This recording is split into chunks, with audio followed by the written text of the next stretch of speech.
So if you didn't already know, in 2023, Fox entered the mountain bike shoe market, and they did so with two offerings that can be broken down into two additional further categories.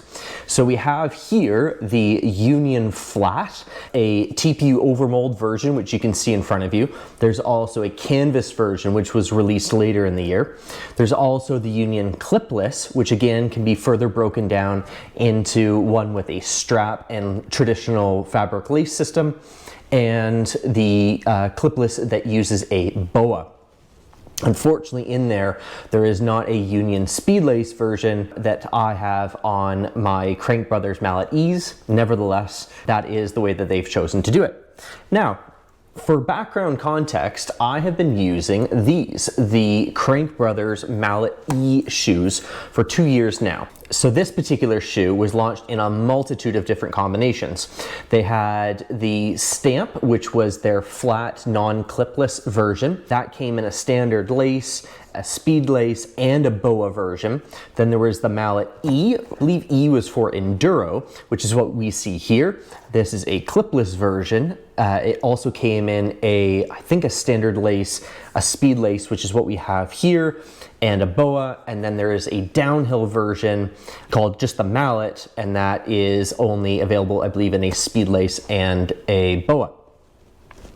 With that said, if you aren't already familiar with what a speed lace is, there is a single, let's call it, loop of threading, and it uses a little sort of plastic component here, so that if you want to tighten up your shoes or conversely loosen them, you just slide this down or respectively back up, and there's a built-in little kangaroo style pouch in the tongue.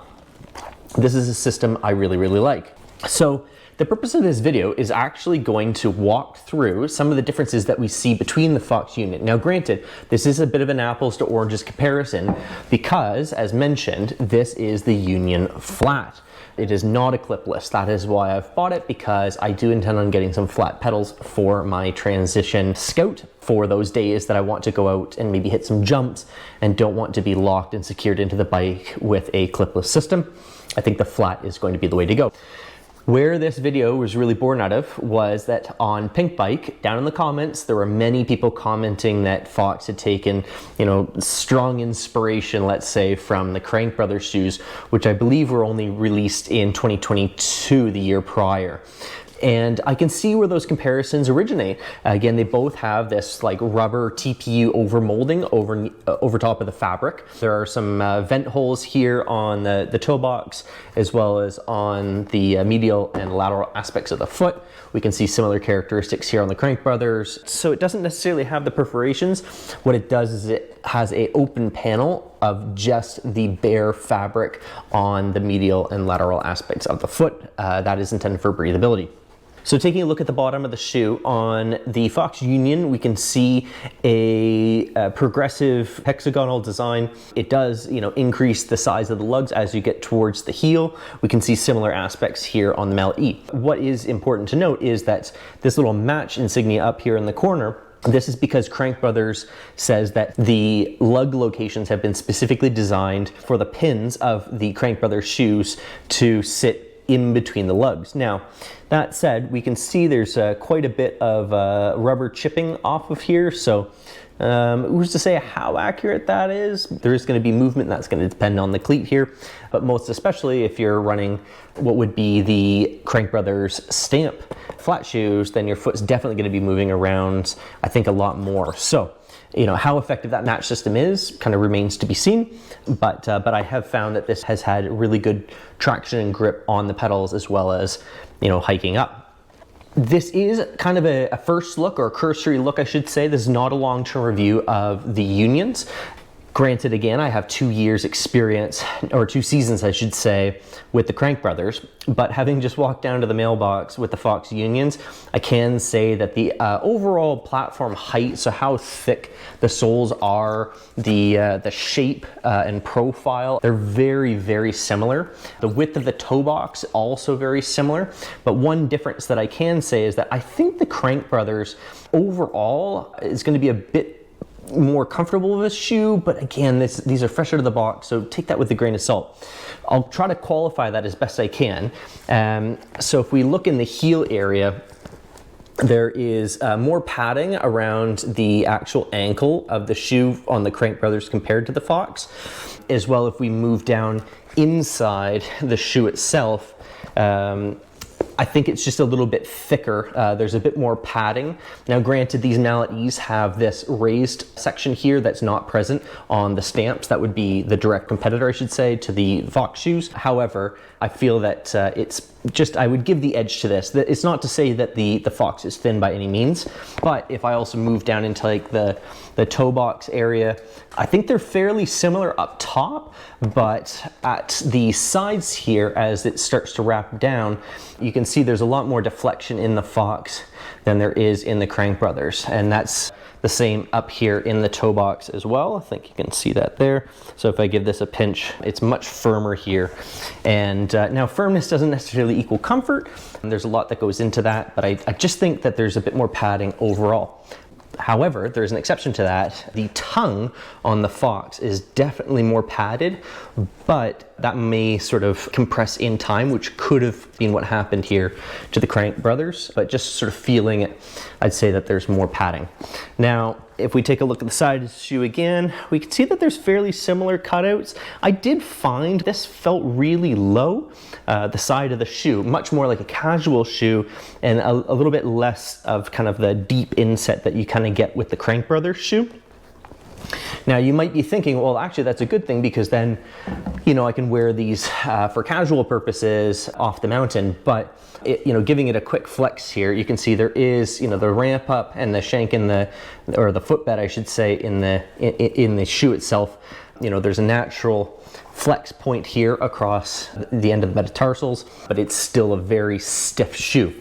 So while it does kind of cut down a little bit lower, I think the way that I interpret that is it feels a little bit less secure than maybe what I thought that it would have been. But I did test out the inversion and eversion of the foot, and it's really stable both ways.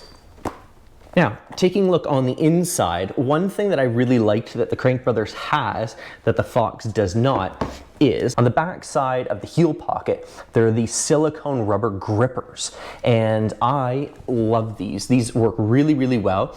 They're not so grippy that it prevents your foot from exiting the shoe, but it prevents that unnecessary little bit of heel lift that is often the case that at least I find that I get in shoes.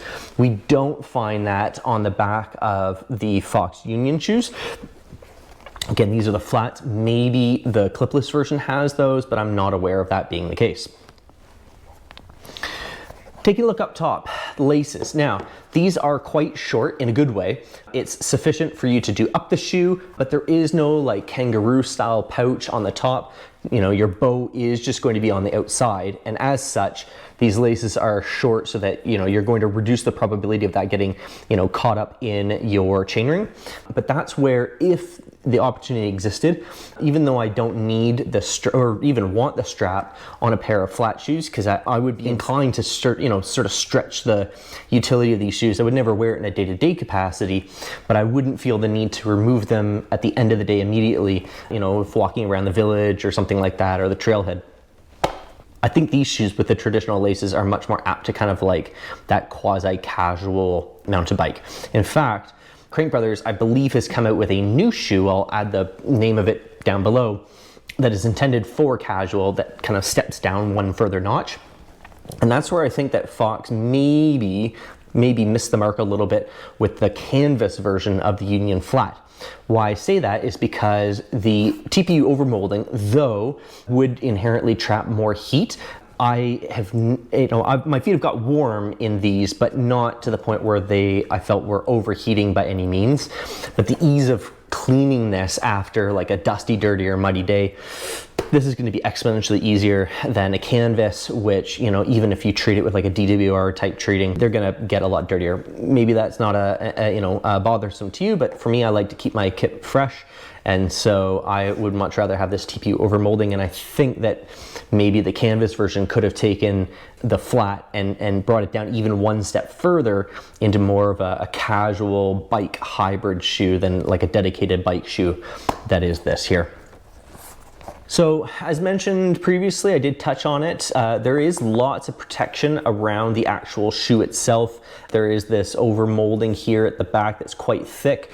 It does thin out here at the front. Really solid toe piece. And all of this equates to a shoe that I think, if you're going to try to be doing any tricks, I think is going to be really, comfortable in terms of like, banging your shoe potentially on a frame or something like that. What I don't see though is a lot of padding on the inside. In fact, it's just the basic fabric with the rubber overmold on the inside. So, if you're doing tail whips, try to catch to pedals instead of to crank arm or to frame, because I don't think that this is designed with that in mind. And last but not least, one thing that I do want to do is pull out the footbeds and try to give you a little bit of a comparison here. Again, keep in mind that these footbeds are now 2 years old and a bit dusty. That's all right. But one thing I noticed is the thickness difference. So Fox does have on their Union clipless interchangeable insteps. It's not the case on the flat, which I'm okay with. It's not something that I would be looking to change around anyways. But if we compare the sides here, you can see just how much thicker the Union is to at least a 2-season-old CrankBrothers. But I don't remember the footbed of the CrankBrothers being really significant to begin with, giving it kind of like a squeeze on the side. The nod goes to the Fox. Very similar profile on the inside, similar fabric, and similar perforations up in the toe, albeit a nod to the CrankBrothers. So maybe this is what has contributed to keeping my feet, cool and not overheating. But I think that, they're both going to be similarly adequate. Why is the thicker foot pad, I think, going to be better? Well, at least in a flat shoe application where you could be, jumping off the bike and landing, on the backside of a dirt jump, all those, successive impacts onto the bottom of your feet, can end up causing injuries or soreness. And so the thicker the pad that you have, the more that's going to be able to cushion it, even if it is just a fairly straightforward pad. It would have been cool to see maybe some sort of like dual density compound around in the heel area, where I can speak from personal experience. I've bruised heels before learning tricks. For the most part, still really straightforward. So that is it for today's video, taking a preliminary look at the Fox Union flat shoes, comparing them against the CrankBrothers, albeit Mallet E instead of the Stamp, which would have been the direct comparison. If you have any particular questions about either shoe, quite frankly, or my thoughts on the Unions in particular, be sure to let me know in the comments down below. I'd be happy to answer. And then in the meanwhile, I'm gonna add the Fox Union to my mental list of videos to make in terms of like a 1-year or long-term follow-up. What I think I might do is, instead of doing like a dedicated video for like just a pair of shoes, I think what I might do is at the end of this year, put together a video that gives my rundown and overall thoughts on all the equipment I've been using, both in 2023 and in 2022 as well. Anything from, say, the bike rack to, the shoes, like would I buy these Mallet E's again, or would I pick up the Fox Union clipless, that sort of thing. So if you're not already subscribed and that sounds like a video you might like to see, please consider doing so. In the meanwhile, thank you very much for watching. I always do sincerely appreciate it. And you take care. Bye for now.